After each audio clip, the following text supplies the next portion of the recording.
অনেক দিন ধরে ভাবছি যে ডিনারটা বাইরে করব।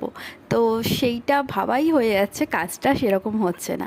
তো একদিন ঝোঁকের মাথায় বেরিয়েই পড়লাম। প্রথমে কৃষ্ণনগরে গিয়ে কিছু কেনাকাটা করার ছিল, সেইগুলো কমপ্লিট করে তারপর গেলাম জোনাকি ক্যাফেতে।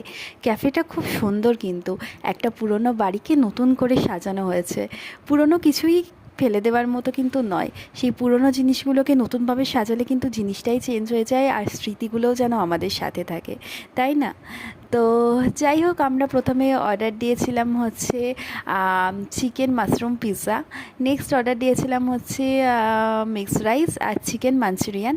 আমি এই ক্যাফেতে আগে 3-4 বার এসেছি, তো প্রতিবার আমার খাবার খুব সুন্দরই লেগেছে, কিন্তু এইবারে যেন টেস্টটা আমি সেই রকম পেলাম না।